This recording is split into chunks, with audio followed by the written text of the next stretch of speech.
পোনপ্ৰথমে মই সংবাদ মাধ্যমক ধন্যবাদ জ্ঞাপন কৰিলোঁ।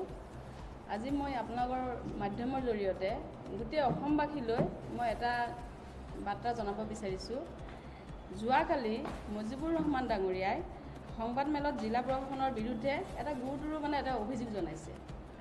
অভিযোগটো জনোৱাৰ কথাটো হৈছে কি, তেওঁলোকে যিটো আমাৰ ইলেকশ্যন, যিটো আমাৰ পঞ্চায়তৰ ইলেকশ্যন প্ৰক্ৰিয়া গ'ল, আপোনালোকে নিশ্চয় জানে, মোকো চিনি পায়। মই যিহেতু চামগুৰি সমষ্টিৰ নিৰ্দলীয় প্ৰাৰ্থী হিচাপে মই তাতে অংশগ্ৰহণ কৰিছিলোঁ, মই নমিনেশ্যন দিছিলোঁ জিলা পৰিষদ হিচাপে। আজি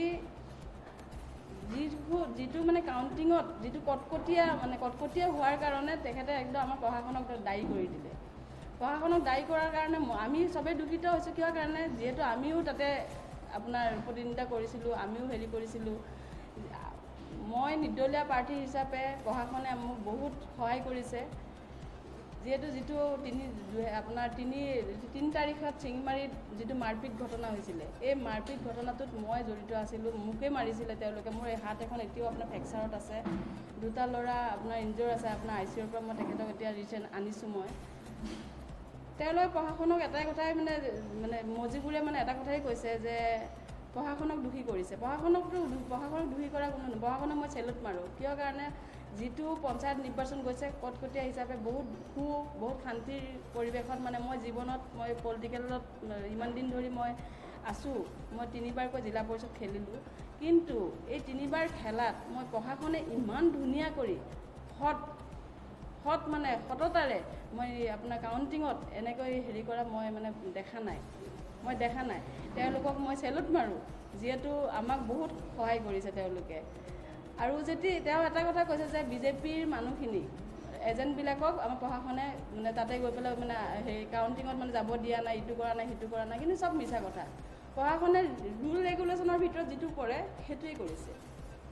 তাত উৎপাত তেওঁলোকে দুদিনমানৰ আগত কাউণ্টিঙৰ দুদিনমানৰ আগত যিবিলাক মেম্বাৰ খেলিছিলে, নিশ্চয় জানে চবেই, চব হাৰিছে। চামগুৰি সমষ্টিত চব হাৰিছে।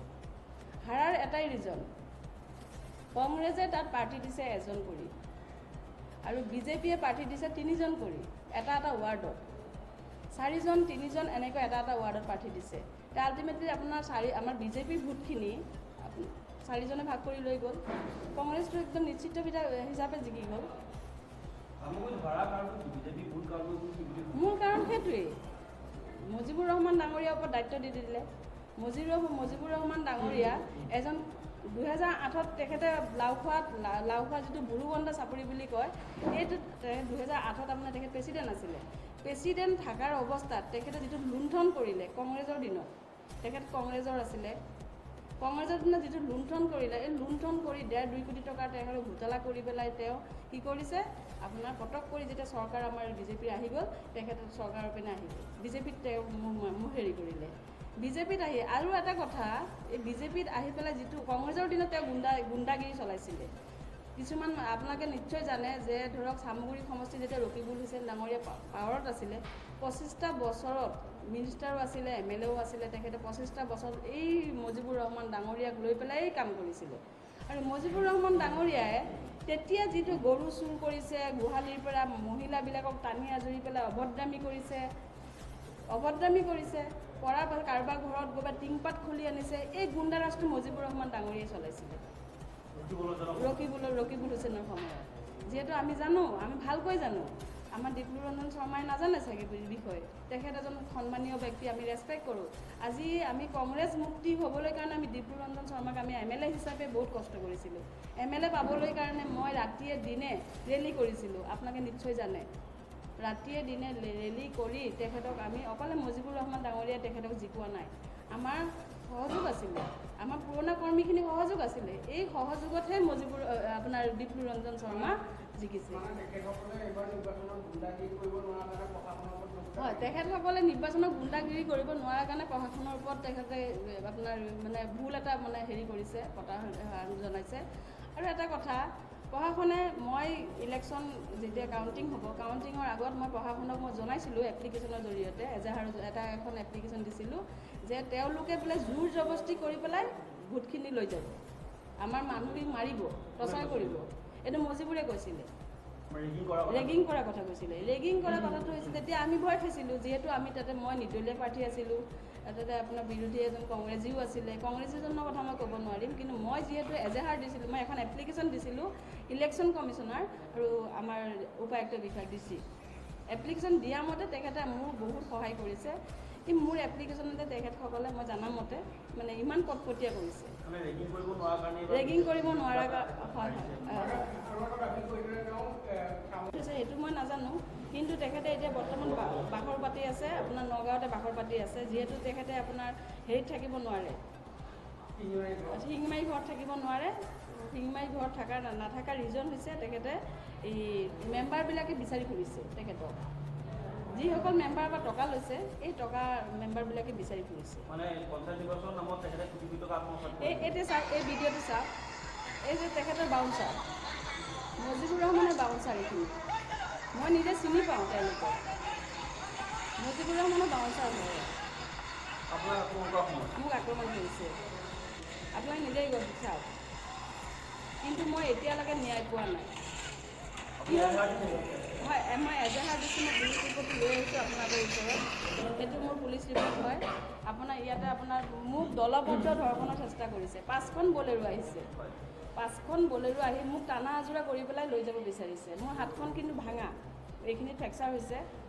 আৰু যিজন ল'ৰাই মোক ভিডিঅ' কৰিছিলে মানে মোক বচাবৰ কাৰণে, সেইটো মাইনৰ হয়, সেইটো মোৰ কোনো ৰিলেটিভ নহয়, সেই মাইনৰ ল'ৰাজনে ভিডিঅ' কৰাৰ কাৰণে সেই মাইনৰ ল'ৰাজনক মানে ভিডিঅ' মোবাইলটো লৈ গুচি গ'ল, গৈ তিনিটা মাথাত কোব মাৰিছে, আপোনাৰ ইয়াৰ পৰা ইয়ালৈ 22টা চিলাই কৰিছে। মজিবুৰ ৰহমানৰ বাউন্সাৰ আছিলে, একদম মানে উপস্থিত মজিবুৰ ৰহমান গাড়ীত বহি আছিলে। আৰু আমাৰ পুলিচ প্ৰশাসন, ৰূপহীহাটৰ পুলিচ প্ৰশাসন আমাৰ ওচৰত ৰখি আছিলে, পুলিচ প্ৰশাসনৰ আগত মোক মাৰিছিলে। এইটো মই বহুত দুখিত যে যিহেতু আমাৰ অসমৰ এজনী মহিলা নাগৰিক সন্মান দিব লাগে। আপোনালোকে নিশ্চয় জানে যে বিজেপি চৰকাৰে নাৰীক সন্মান দিয়ে, বা ছোৱালী বেটী বচাও বেটী পঢ়াও, যিকোনো ক্ষেত্ৰত নাৰীৰ লগত জড়িত আছে বা নাৰীক বহুত সন্মান দি আছে। মই নিজেই জানো, যিহেতু মই ছ'চিয়েল ৱাৰ্কাৰ, যেতিয়া মই বহুত জানা শুনা মই এজন ব্যক্তি, যিহেতু ইমানখিনি থকাৰ অৱস্থাত আজি মোক যিটো অত্যাচাৰ কৰিলে, দলবদ্ধ ধৰ্ষণৰ চেষ্টা কৰিলে, তেওঁলোকে মোক গাড়ীত নি পেলাই কিডনেপৰো চেষ্টা কৰিছে, আৰু 4 জাই গুলি ফুটাইছে। 4 জাই গুলি ফুটোৱাৰ পাছত মোক এটেম্প টু মাৰ্ডাৰ, মোক মাৰি পেলোৱা ধান্দা কৰিছিলে তেওঁলোকে। এই আপোনাৰ মজিবুৰ ৰহমানৰ আপোনাৰ বাউন্সাৰে, বাউন্সাৰ নহয় কি তেওঁলোক বাউন্সাৰে, যিহেতু তেওঁলোকৰ গাড়ী যেতিয়া লাখুটি থাকে, বন্দুক থাকে, একদম এইটোতো বাউন্সাৰেই হ'ব লাগিব। আৰু এই গুণ্ডা বাহিনীখিনি আপোনালোকে নিশ্চয় দেখি আছে, ৰকিবুল হুছেইনৰ পৰাজয়ৰ ক্ষেত্ৰতো এই গুণ্ডা বাহিনীখিনি আছিলে, মজিবুৰ ৰহমান ডাঙৰীয়াই আছিলে। আজি আমি কি বিচাৰিছিলোঁ? আমাৰ সমষ্টিটোৰ উন্নয়নৰ ক্ষেত্ৰত, আমাৰ ভাল কাম হোৱা খোজৰ ক্ষেত্ৰত আমি বিচাৰিছিলোঁ, আমাৰ যিখিনি পুৰণা কৰ্মী আছিলে, AGP BJP কৰ্মীখিনিয়ে, এই কৰ্মীখিনিয়ে আপোনাক কি বিচাৰিছিলে? এটা সুসমাজ বিচাৰিছিলে। কিন্তু তেখেতে আমাৰ ডিব্ৰু ৰঞ্জন শৰ্মা ডাঙৰীয়া, তেখেতে ইমানখিনি মজিবুৰ ৰহমানৰ কথা নাজানে বুলি কওঁ, তেখেতক আমি সন্মান কৰোঁ, কিন্তু আমি এটা মুক্ত আসন বিচাৰিছিলোঁ, মুক্ত সমাজ বিচাৰিছিলোঁ। কিন্তু এই সমাজ বিচাৰৰ প্ৰতিফল মানে মজিবুৰ ৰহমানৰ দায়িত্ব দিয়াৰ কাৰণে আজি এই প্ৰতিফলটো। নাই, এনেকৈ যদি ধৰক গুণ্ডা বাহিনীয়ে যদি আমাক অত্যাচাৰ কৰি থাকে, আজিকালি আপোনালোকে জানে যে আমাৰ মাইনৰিটি এলেকাত, সংখ্যালঘু এলেকাত আজি চব পঢ়া শুনা মানুহ, কোনো গুণ্ডা বাহিনী ভাল নাপায়, মাদাৰ ভাল নাপায়। চামগুৰি সমষ্টিটো বুলিলেই আপোনালোকে জানে, তাতে গুণ্ডা বাহিনীৰ একদম মানে পূৰা এটা ঢৌ আছে। আজিকালি অলপ পৰিণতি হৈছিলে, ভাল হৈছিলে, কিন্তু হোৱাৰ পাছতো মজিবুৰ ৰহমান ডাঙৰীয়া আহি আকৌ এই আপোনাৰ বাউন্সাৰবিলাক লৈ পেলাই আপোনাৰ আকৌ পৰিৱেশটো নষ্ট কৰি দিলে। আমি মুক্ত বিচাৰিছিলোঁ, মুক্ত বিচাৰি আমি ডিব্ৰু ৰঞ্জন শৰ্মাক আমি আনিছিলোঁ, আমাৰ ভাল এজন MLA হিচাপে আমাৰ সমাজৰ কাম কৰি নিব বুলি ভাবিছিলোঁ।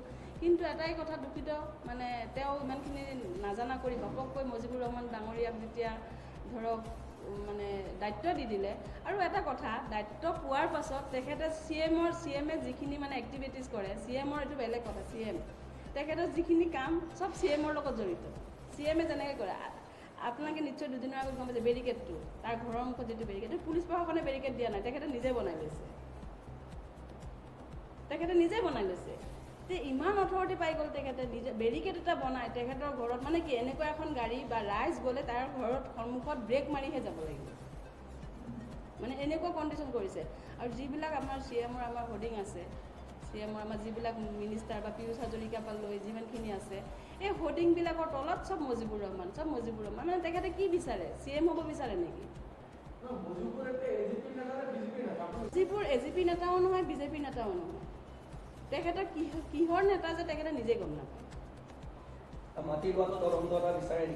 মই নিশ্চয় বিচাৰোঁ মাটি অকলে মাটি বুলিয়ে নহয় তেখেতৰ তেওঁ এজন সাধাৰণ মানুহ তেখেতৰ এজন ল'ৰা বাহিৰত পঢ়াই আছে মানে ডক্টৰ পঢ়াই আছে বুলি গম পাইছোঁ যিহেতু আমাৰ ভাল MLAও নোৱাৰে বাহিৰত পঢ়াবলৈ তে আল্টিমেটলি আপোনালোকে বুজি পাইছে যে তেখেতে কিহৰ কাৰণে কেনেকৈ পাৰি আছে মাটি কিনিছে ঘৰ বনাইছে তেখেতৰ ৱাইফ দুজনী আৰু এটা ইয়াতে ৰহস্যময় কথা আছে আপোনালোকৰ ওচৰত যেতিয়া মই টিকেট বিচাৰিছিলোঁ টিকেটৰ আলোচনা হৈছিলে তেতিয়া কাৱৈমাৰীত আপোনাৰ খেল মহাৰণ চলি আছিলে কাৱৈমাৰীত যেতিয়া খেল মহাৰণ চলি আছিলে আমাৰ এজন IS বিষয়া আপোনালোকে নিশ্চয় জানে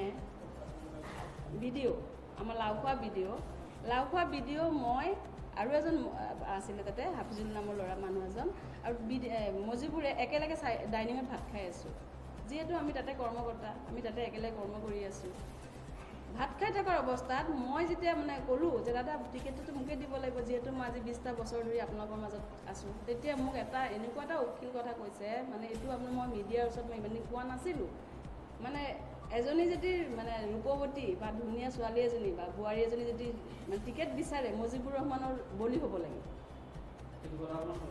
মজিবুৰ ৰহমানে কৈছে আমাৰ যিজন লাওখোৱা ব্লগৰ ভিডিঅ' নহয় মোৰ ক্ষেত্ৰতে অকলে হোৱা নাই বহুত মহিলা তাত হৈছে কিন্তু মানুহে ভয়তে ওলাই নাহে মই ভয় নকৰোঁ যিটো সত্য মই পুথি লৈ কোৰাণ শ্বৰীফ লৈ ক'ব পাৰিম কিন্তু তেখেতে ক'ব নোৱাৰিব মই কোৰাণ শ্বৰীফ লৈ ক'ব পাৰিম কিন্তু তেখেতে ক'ব নোৱাৰিব মই ইমান দিন কিয় কোৱা নাছিলোঁ যিহেতু ময়ো এগৰাকী মহিলা সন্মান বস্তুটো চবৰে আছে মই সেইকাৰণে কোৱা নাছিলোঁ কিন্তু তেখেতৰ যিটো উদ্ভৱতিত মানে সহ্য হোৱা নাই আজি আমাৰ দলটো আমি ধৰি ৰাখিবলৈ কিমান চেষ্টা কৰিছিলোঁ বহুত চেষ্টা কৰিছিলোঁ আজি 20টা বছৰে আমি AGP BJP মিত্ৰজোঁটত আহি পেলাই আমি এই দলৰ কাম কাজ বহুত কৰিছিলোঁ কিন্তু আমাৰ দলটো যেতিয়া মানে শেষ কৰি দিলে এতিয়া আমাৰ ধৈৰ্য হোৱা নাই তেওঁৰ যিখিনি কথা ভাল এজনী ৰূপৱতী মহিলা তেওঁৰ ওচৰত যাব নোৱাৰিব টিকেটৰ কাৰণে তেখেতৰ অফাৰ কিছুমান বহুত বেলেগ ধৰণৰ আহে মই সেইদিনাখনেই কাণত ধৰিছিলোঁ যে মই মজিবুৰ ৰহমান ডাঙৰীয়াৰ ওচৰত টিকেটৰ কাৰণে মই নাযাওঁ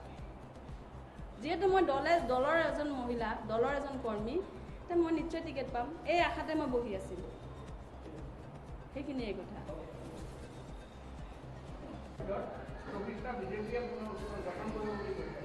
24টা বিজেপিয়ে গঠন কৰিলে হয় এনেকুৱা নহয় নকৰিলে হয় কিন্তু তেখেতে যদি লিগেলি কাম কৰিলে হয় তেখেতে টকাৰ মানে হেৰি কৰিলে টকা ল'লে 4টা মেম্বাৰ খাৰা কৰিছে 4টা মেম্বাৰৰ পৰা আপোনাৰ টকা লৈছে টকা লৈ পেলাই এজনক আপোনাৰ টিকেটটো দিছে আল্টিমেটলি আপোনাৰ 3জনেতো আপোনাৰ আপচাইড হ'বই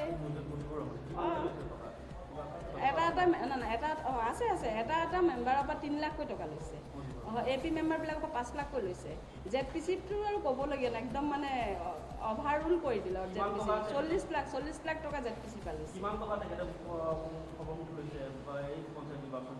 প্ৰায় 1.5-2 কোটি টকা লৈছে আৰু ৰিচেণ্টলি মই জানামতে কপিলী নাৰ্ছিঙৰ বেক চাইডে তেওঁৰ এতিয়া ৰিচেণ্ট 60 লাখ টকা দি মাটি আৰু বিল্ডিং কিনিছে মজিবুৰ ৰহমান পঞ্চায়ত নিৰ্বাচনৰ পিছতে এতিয়া তেখেতে নিজৰ ঘৰত বাস পাতিব নোৱাৰে ৰাইজে সদায় গৈ আছে বিচাৰি আছে ৰাইজে তেওঁক মানে মেম্বাৰবিলাকে যিবিলাক মানে হাৰিছে সেই মেম্বাৰবিলাকৰ পৰা টকা লৈছিলে জিকাই দিম বুলি এতিয়া তেখেতে ঘৰত থকা তলা মৰা আছে তেখেতৰ ঘৰত তেখেতে কালি আৰু এটা কথা কৈছিলে সংবাদ মাধ্যমত তেখেতে বাউন্সাৰ কথা যেতিয়া আহিছিলে তেখেতে কৈছিলে সেই অকল বাউন্সাৰ নহয় মোক ভাল পায় নাই বাউন্সাৰটো 100% বাউন্সাৰ আপোনালোকে কিয় কওক যেতিয়া 3 তাৰিখে যিটো মোৰ ওপৰত মাৰপিট ঘটনা হৈছে মোৰ গাড়ী ভাঙিছে এই বাউন্সাৰখিনিয়ে ভাঙিছে আপোনালোকে নিশ্চয় চাওক আপুনি মোৰ তাতে আছে মই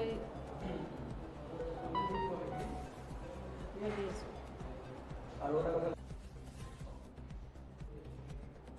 পোনপ্ৰথমে মই সংবাদ মাধ্যমত ধন্যবাদ জনাইছোঁ আজি মই আপোনালোকৰ ইয়াত অহাৰ কাৰণে বা তাৰ কিছুমান ৰিজন আছে আপোনালোকে নিশ্চয় গম পাইছে ধৰক যোৱাকালি মজিবুৰ ৰহমান ডাঙৰীয়াই 2 এষাৰ কথা কৈছে আমাৰ ধৰক প্ৰেছ আপোনালোকৰ জৰিয়তে 2 এষাৰ কথা কৈছে যি আপোনাৰ পঞ্চায়ত নিৰ্বাচনটো গ'ল পঞ্চায়ত নিৰ্বাচনৰ যিটো আপোনাৰ বৰকৈ ক'ব লাগিব এইখিনি কাটিব লাগিব নেকি